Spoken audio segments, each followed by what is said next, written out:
Hello, welcome to Cryptpoint Awareness Channel. I am Sayed, and if you don't know me, I am an information security, privacy, compliance, and risk management professional. I have been working in this area for well over 20 years in international global environment. I have been working with big multinational global enterprises. If you want to know more about me, please look at my LinkedIn profile. Here is my LinkedIn profile. Today I am going to talk about Telos, all about Telos, and also something about EOS. But before we talk about Telos, please look at our standard disclaimer.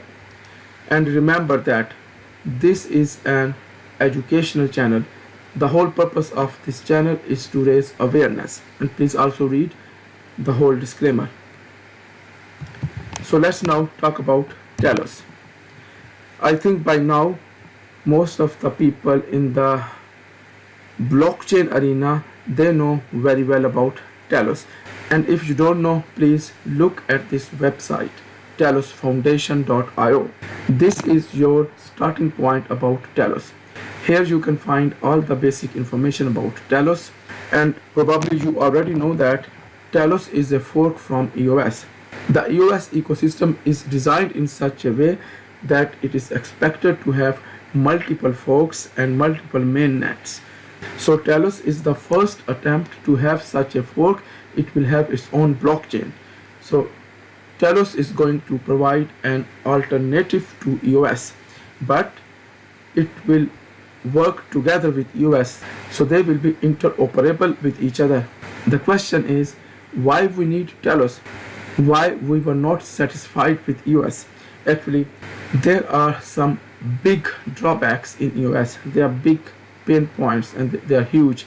Let's talk about some of those pain points.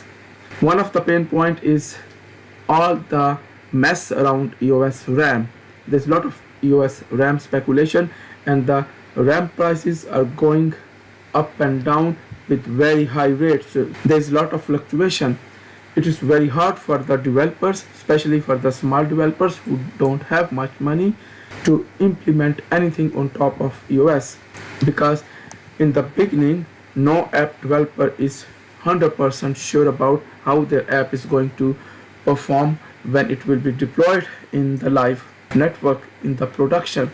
And if the app is going to cost a lot of money, it is going to stop small developers to design, implement, and deploy decentralized applications on top of EOS. In order to respond to this issue, Telos is going to manage RAM in a better way. Telos is going to control the RAM, and it is going to ensure that the RAM prices don't fluctuate as much as in EOS, and it should be very easy for the small developers to actually design, implement, and deploy apps on top of Telos. So it will be more attractive for small size, medium size, and big size development projects to design their apps on top of Telos ecosystem. Another thing Telos is going to focus is on number of transactions per second. So they're going to support up to 50,000 transactions from the beginning, and also the transactions will be instant within 1.5 seconds. It will be much faster than EOS. And also one of the big issue where Telos is going to concentrate is the governance process, the governance framework.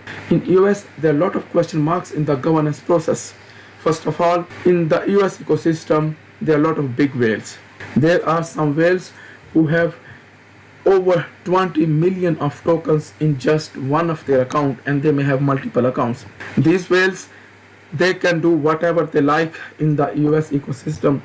They can choose whatever block producers they want. Doesn't matter how good or bad is that block producer. And now these block producers, they themselves are becoming whales, and they are having a lot of power. For example, in the arbitration process, in the EOS arbitration process, EOS block producers have a lot of power. They can make white things black and black things whites. Whatever block producers are going to say, everyone else has to accept. And if some of the block producer itself is going to violate the constitution, it will not be easy to do anything within the EOS governance framework, because these block producers, they are cooperating with each other. Cooperation is not a bad thing, but they are cooperating also for the wrong things because they are vested interests. They are helping each other to stay within top 21 block producers. So there are a lot of governance issues in the EOS ecosystem, and Telos is going to resolve those governance issues. First of all, Telos is going to allocate same number of tokens as you have in the EOS ecosystem, so it will be 1-to-1 ratio, but there is an upper limit of tokens, and that's 40,000 of Telos tokens. So there will not be a single account that will hold more than 40,000 Telos tokens in the beginning.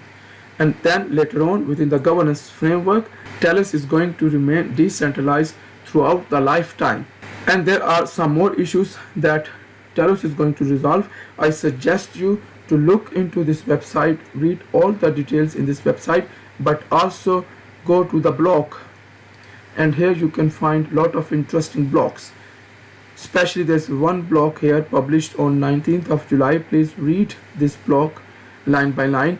Here you can read about different kind of issues that Telos Foundation is working on these days, and also you can find here the response of Telos to some of the issues. For example, there was a question mark against Telos that in Telos they are going to reserve 6 million tokens for 6 whales, and they have resolved the issue very beautifully. Now they have reserved those 6 million tokens in a pool, and that pool will be used for the development of the Telos ecosystem. And anyone who is going to support the Telos ecosystem and who is going to play a productive role in the Telos ecosystem, he or she is going to get a share from that pool. So if you are interested to join Telos, and if you are interested to develop the Telos ecosystem, then you are going to get your piece from this pool. So now they have also resolved this issue, and you can also read about how Telos is going to tackle with security. Telos has created several working groups.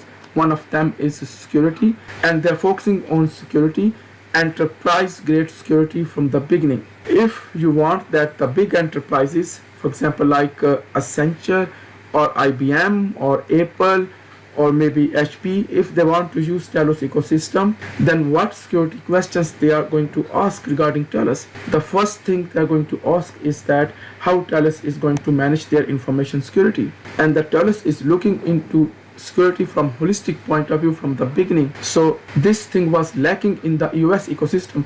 In the EOS ecosystem, there was scattered ad hoc information about security. There was no well-planned security architecture and design that different block producer could use and deploy. So every block producer is thinking what they want to do, and there's no centralized approach. And also, I am close to 100% sure that in the EOS ecosystem, the top 21 block producers, they don't know well enough about security, especially the enterprise grade security. For example, do they have any idea about what is information security management system? What is information security management system best practice, which is based on ISO 27001? Telos is looking into these aspects from the start, and these aspects are missing in the EOS ecosystem. And even if you look into the top 21 block producers in the EOS ecosystem today, you can find them here in the EOS tracker website. So here you can see, for example, EOS Canada is on top, and then you have a website or web portal developed by EOS Nation. This is the portal I am talking about. At this portal, you can check the validation status of each of the block producer, which is based on the minimum criteria that was set by the EOS community. Now, this criteria is not good enough at all. I am not saying this is the best criteria. This is not good at all. This is the minimum. But even these block producers, they are not following this minimum criteria. For example, if you look on Canada, you see Canada, the whole status is either red or there are warnings. So these top 21 block producers, they are not getting these votes because they are good in security. They are getting these votes because they have links, they have influence, and the whales are supporting them. And these kind of block producers who are top 21, they should have deployed redundant systems, multiple producer nodes and multiple full nodes and disaster recovery procedures, and also they should have deployed maintenance procedures. So if they need to do some kind of maintenance work, and if the block producer node or some no proxy node or something has to go down for a certain period, they should have an alternative node supporting that. But as you can see here, there are many top 20 block producers. They're not even following the standard set by these block producers themselves, because this minimum standard was created originally by the same block producers who are among top 50 block producers, but they themselves are not following this minimum standard. Now maybe soon they will follow that, they will update that, but the question is that why it has to be red. Look at here, everything is red, and maybe less than 10 block producers are green. And by the way, I should tell you that swedencornet is also green. It's 100% green. You can look at here, everything is green, but they don't have many votes because there is no whale behind them. There is they don't have any influence or something. So this is one of the big issue in the Telos ecosystem. Even if their own validation criteria indicates that they are not good enough, they are still getting lot of votes from the big whales. So these kind of things are going to be tackled by Telos ecosystem.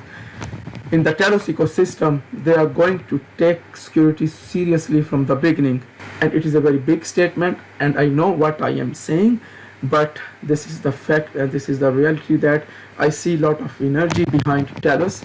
I see a lot of people behind Telos, and they are taking it very seriously. Maybe, you never know, Telos from day one can be seen as a better alternative than EOS, because it will be technically better than EOS. It will be better than EOS from security wise, and they are also looking into the privacy aspects, what EOS is doing from GDPR perspective, from privacy legislation perspective. So the point is that there are a lot of question marks in the EOS, and it is very hard to play an active role in the EOS ecosystem. It is very hard to convince the top whales or the top block producers to do anything. Actually, the top block producers, they don't even bother to respond back. Since these things are very tricky in the EOS, so it is very hard in the EOS ecosystem to improve. Maybe as time passes, EOS mainnet, they are going to improve themselves. Maybe people who are casting vote or the whales who are casting votes, they are going to look into these validation criteria, and they are going to give some credit to the small block producers who are doing better than the big whales, and maybe things will change in the EOS in future and EOS will stay alive. But right now there are a lot of question marks, and EOS has to improve a lot. Otherwise, I think Telos will have lot of opportunity and lot of low-hanging fruits to actually beat EOS in all critical areas. And also Telos has learned a lot from EOS, so they are learning from the mistakes that have been done in the EOS, and I think EOS mainnet, they need to improve themselves. Everyone is welcome to join Telos testnet. If you are interested to join Telos testnet, and I welcome to join Telos testnet, then please look at the Telos Foundation website. You can become member of the Telos Telegram channel. In the Telos Telegram channel, you can find lot of help. And if you want to join Telos ecosystem, you can start by joining Telos Telegram channel, and this is the Telos testnet Telegram channel. You can join this channel and you can ask any question that you want. I know that if you ask any question to the top 21 block producers in the US ecosystem, you're not going to get a reply. I have done that and I'm not getting any reply, and I think you are not going to get a reply. Maybe they are going to give reply to certain limited number of people. But in case of Telos, if you ask any questions, you will get instant reply and you can get a lot of help and support. So this is the Telos testnet monitor. If you want to deploy your own testnet node, it's very easy to do that. Please, you can look at this testnet telosfoundation.io website, and there's a information section here in the beginning, and here you can find all the instructions. And if you don't understand any of these instructions, you can ask questions in the Telegram channel. You can get a lot of help. You can also ask questions to me in the YouTube channel, You can ask questions to the swedencornet YouTube channel. This is the YouTube channel. This video is going to be published in this YouTube channel, and also there is an US Sweden YouTube channel. So this is the US Sweden YouTube channel supported by block producer swedencornet. This video is also going to be published here, and if you have any question, please ask. And in this YouTube channel you can also find a lot of other links here, for example a link to the Steemit channel, Twitter, and so on. So if you need any kind of help regarding how to join Telos Foundation, what kind of opportunities you have, if you want to develop some kind of decentralized application, or if you are a small businessman, if you want to know anything about Telos, please welcome. And also if you want to deploy your test node, and if you want to be part of this testnet, you are welcome. It's very easy to do that. And if you still find some issues, some problem, you have a Telegram channel, and the source code can be found at this website in the GitHub. And there's a lot of development going on.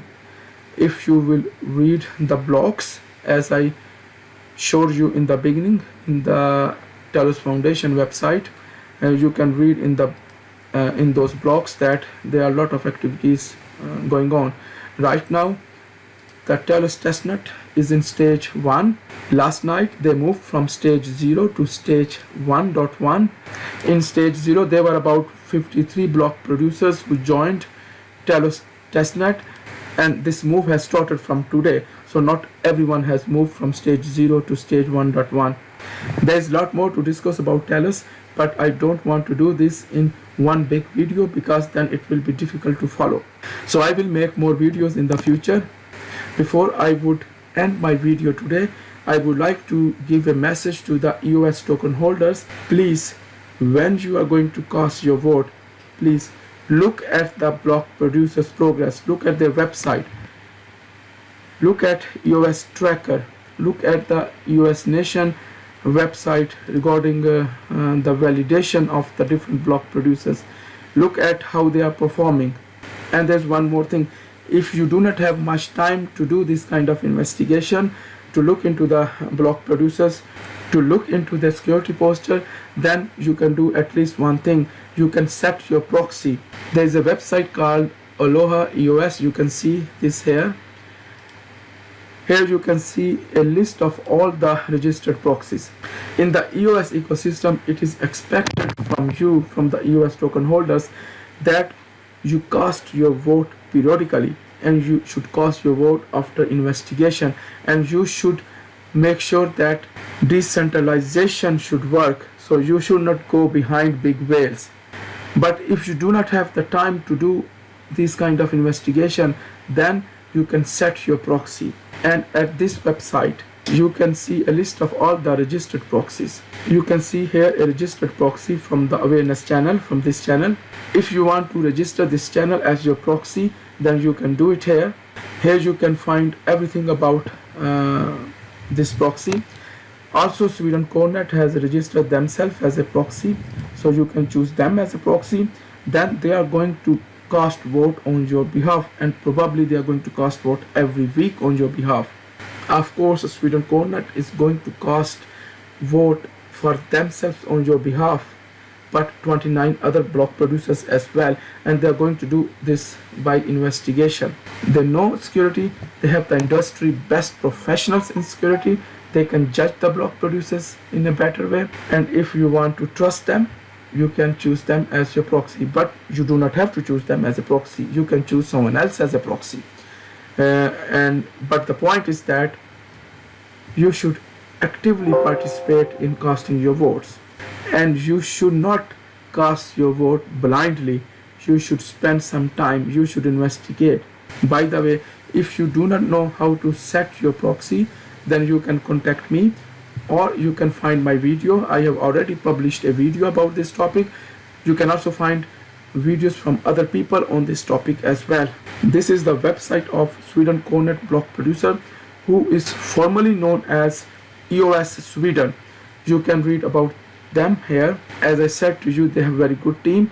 Please look at this team. They are going to update their team members, and also they are going to update some other stuff in this website. If you find any error in this website, or if you find anything that you don't understand, or if you have any question, please contact EOS Sweden. Please contact swedencornet block producer, or please contact me. You can contact me via the YouTube channel. So that is all I wanted to talk about today, and please do not forget to join Telos ecosystem and also spread information about Telos everywhere. It is a new kid in the whole ecosystem and people need to know about it. So help them and us in raising awareness. Thank you to all of you and see you next time.